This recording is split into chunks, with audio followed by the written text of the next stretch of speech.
Hi guys, and welcome to this video. Today I'm going to have fun with some paper I haven't tried before, so this is the very first time I'm trying this Sennelier cold press paper.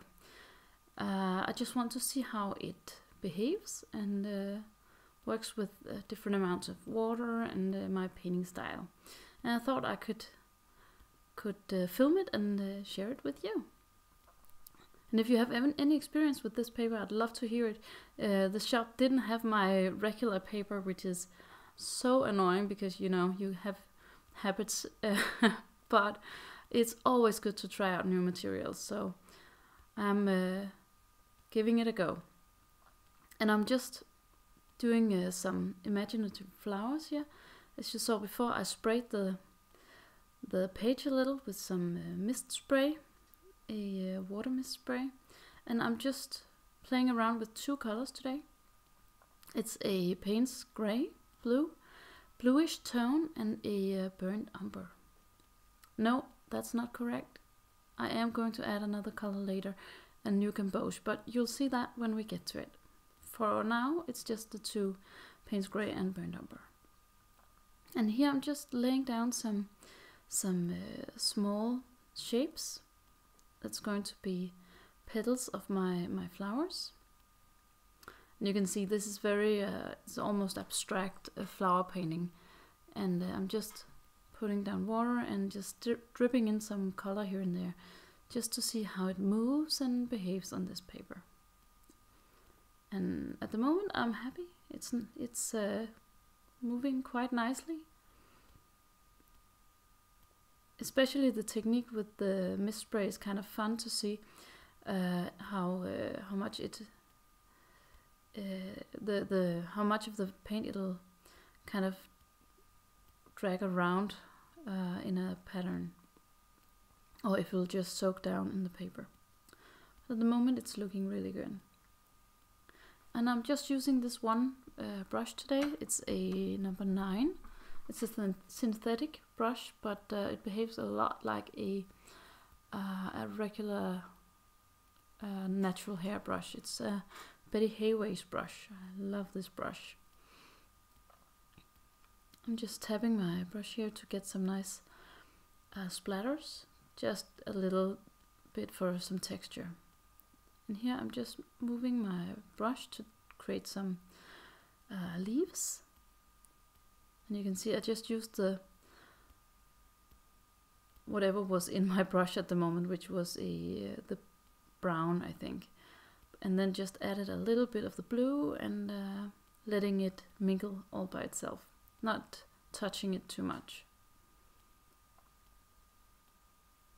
You can see I'm always doing these kind of weird long shapes for the leaves, and I think the more you curl it and do like this, the more it looks like actual leaves and not just the perfect rose leaf or something like that.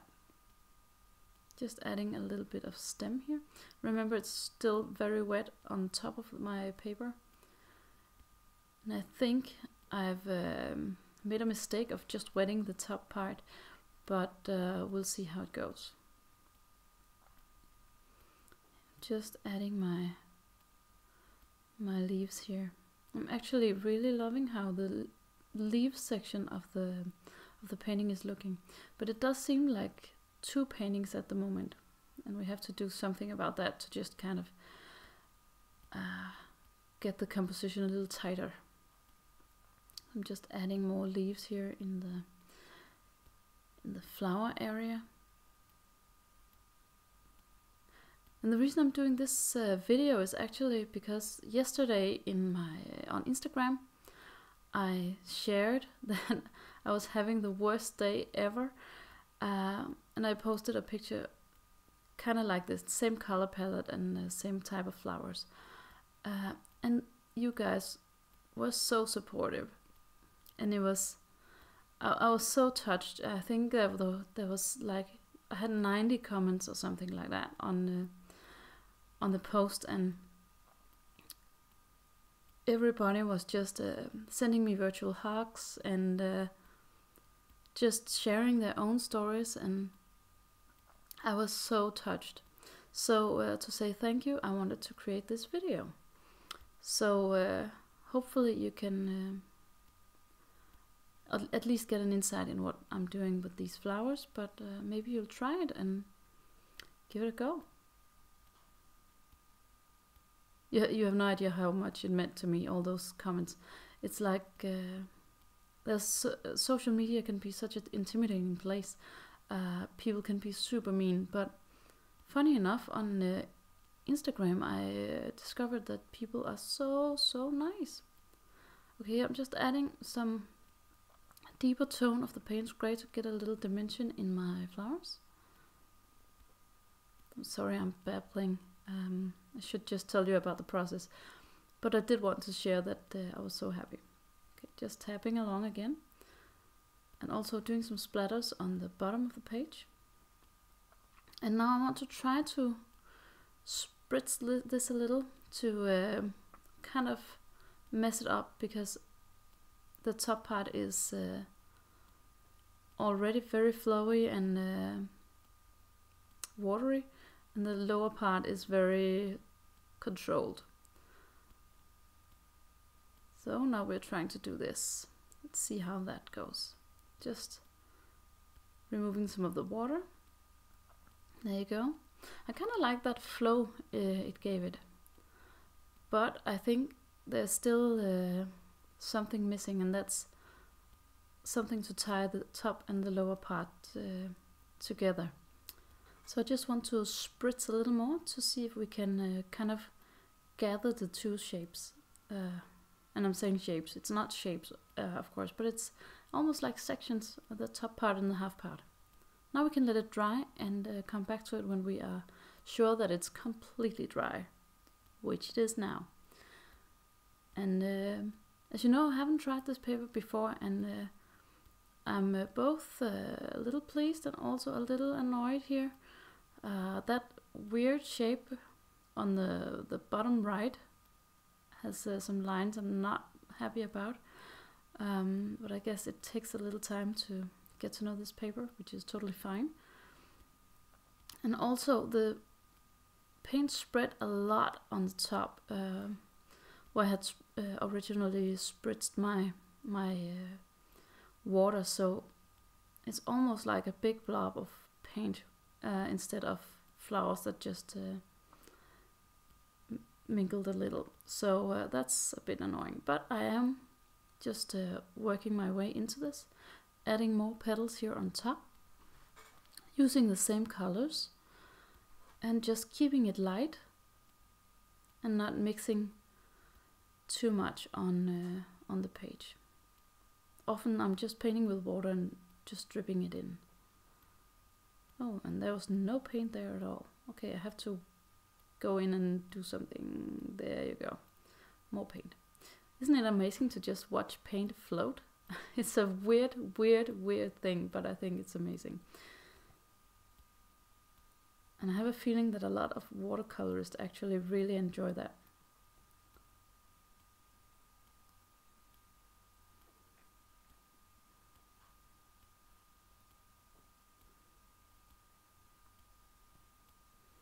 Just adding more flowers.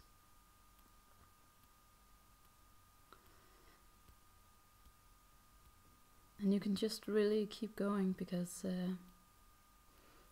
when it's imaginative, you can just do whatever you want. I do like though that it's a limited color palette. I really find that using just 2 or 3 colors makes such a difference in a painting. It really makes it a lot more cohesive, and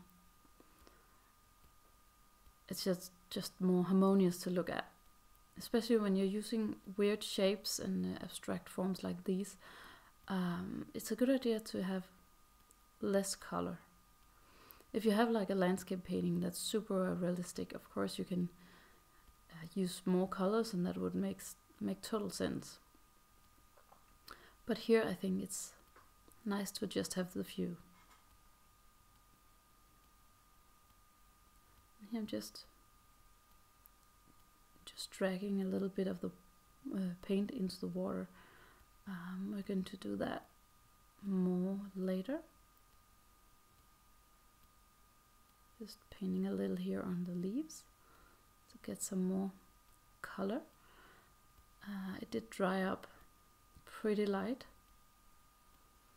That's not the paper's fault, of course. That's just the medium. And you can see, I'm not sure when I did. Okay, I'm just adding my yellow here now. This is a new Gamboge, and I thought that this painting needed a little sunshine in this otherwise very moody color scheme. So I'm just adding a little yellow in a couple of places. Don't overdo it, just a little is fine. And this is a warm yellow, so if you haven't got a new Gamboge, maybe you have something else. I had a suggestion to include other colors that you could substitute with instead of these that I'm using. I think that's a great suggestion, except that I really don't know any that many colors, because I'm not using that many. But I want to try to be clear on what type of color I'm using. So maybe not the name or the pigment number, but more like if it's a warm or cold yellow, or this very cool it is cool, but it's a warm burnt umber brown. You can go for another brown, of course. The main thing is that it's a warm brown, so it complements the cool gray blue tone really well. And the gray blue tone is a Paynes Grey, which is one of my favorite colors. So you can use those, and you can use whatever you have handy. I'm just trying to drag a little bit of the paint down the paper, and using a dry brush effect to get a little bit of texture. You can see I'm just using my brush on the side and just dragging the paint down, not doing it too much, just a little.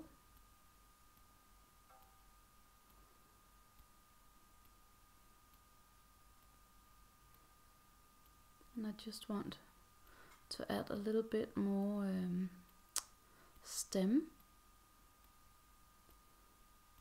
I'm not sure, I should maybe have waited for this. That's okay. You can see how it floats a little here in the middle, but that's okay. It can translate into a leaf.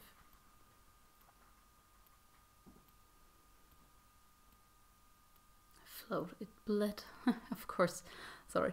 It's my second language, hope you'll look through it. Now I'm going to let this dry again, and we can come back to it in a second.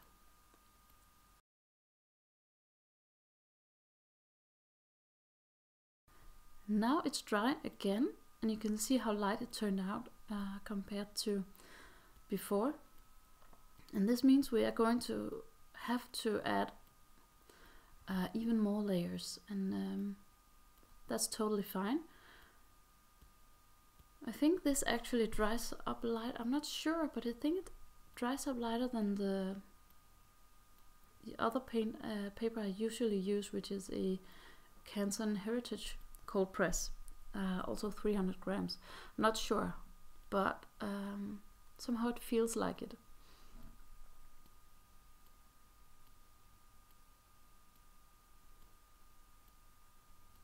And I'm just trying to picture blossoms in my head, to just to imagine how does these flowers move and look when they are from the side and from the front.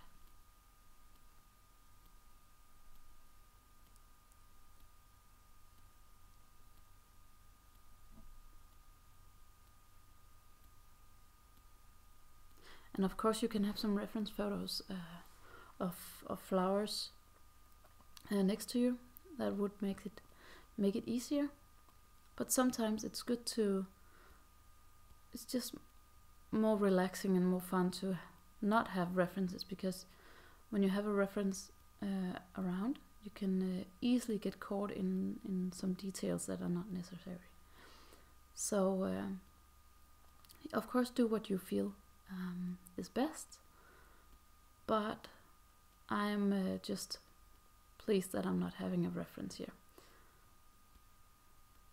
And just a word of caution, when you are painting like this, and like me, I'm just painting everywhere at the moment. Be careful not to put your hand down in the paint. That does happen to me more often than you think. So I just want to warn you, and because it's really annoying, and you get paint, of course, on your hand, but which is of course annoying, but definitely not the most annoying thing, because you kind of smush your painting. That's annoying.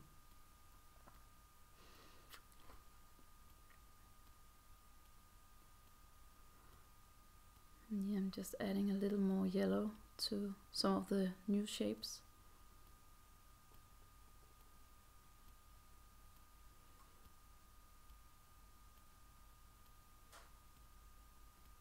Just wetting some of the lines so they are not too hard.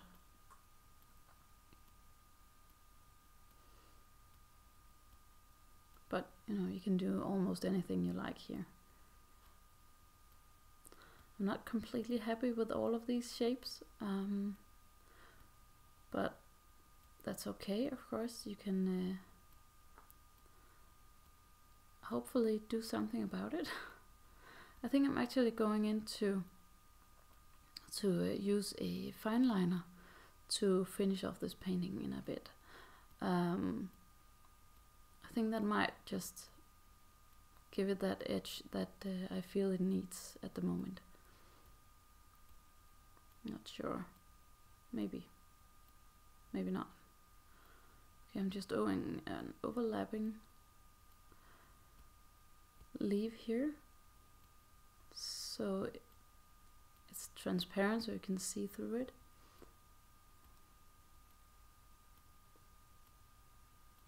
I'm pretty sure that's not how they look in real life, but today they are looking like this.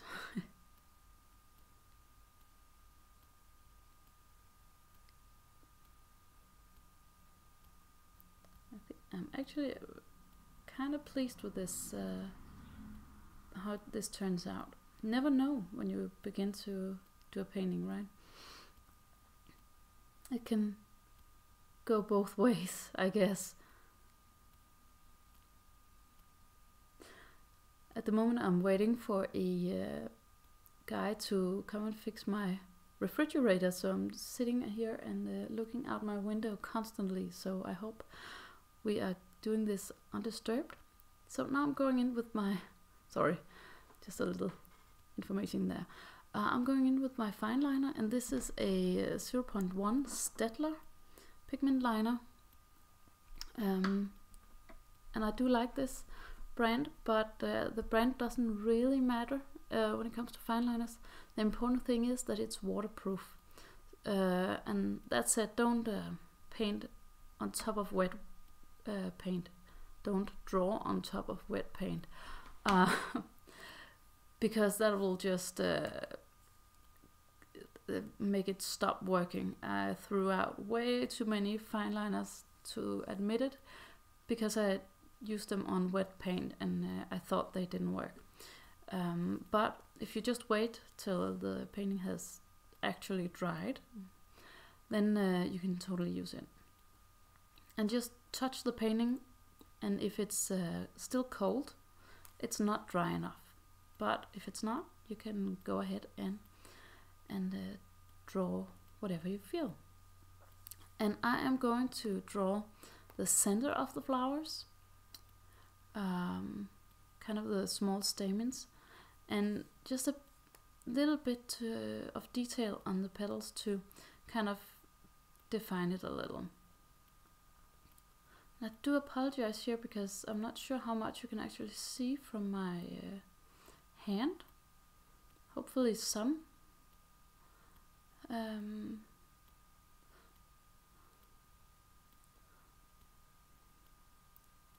But I guess that's the problem about using Fineliner for a YouTube video, because when you're using a brush, you hold high up the handle and it's a lot easier to see what you're doing. But with the Fineliner, you're actually holding it very tight, almost like you would with a small detail brush. And that is, of course, because it's details and we want it to be all about precision in this case. So note to myself is to film from the side when using a Fineliner. Good thing to know. And by the way, remember to subscribe, because there's going to be a lot more videos. And check out my other videos as well. There's already a lot of real-time videos and also time lapses if you are into that on my YouTube channel. And if you want even more real-time videos, then head over to Patreon, where I have a page as well. And I would really love to see you there as well. Patreon and Skillshare, where I'm teaching, is two of the main reasons that I can actually do this for a living. So hopefully I can give you even more tutorials when we go ahead and get started on this. But enough about me. I'm still drawing here. You can totally speed up the process if you want to do that.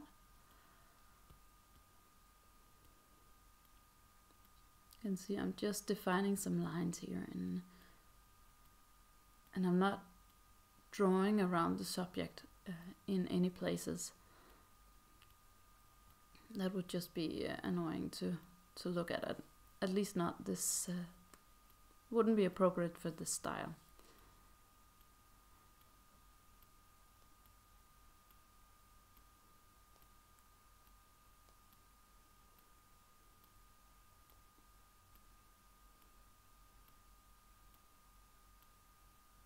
Now I just took out my Calligraphy brush. It's a Tombow calligraphy pen, and it doesn't say what size it is, but it's a little thicker, and it's a good thing to just use to add some thicker lines to kind of emphasize a little bit of shadow and overlapping of shapes.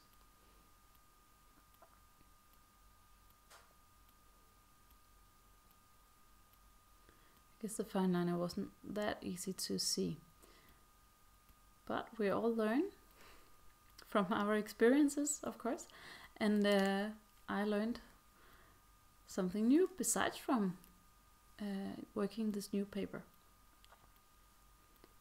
And I hope you learned something as well. I would love to see your own paintings, and post it on Instagram and tag me, Camilla Damsbo Art, with underscores between, and I can see them and like and comment. Thank you for watching. Oh yeah, and remember to subscribe. See you in the next video.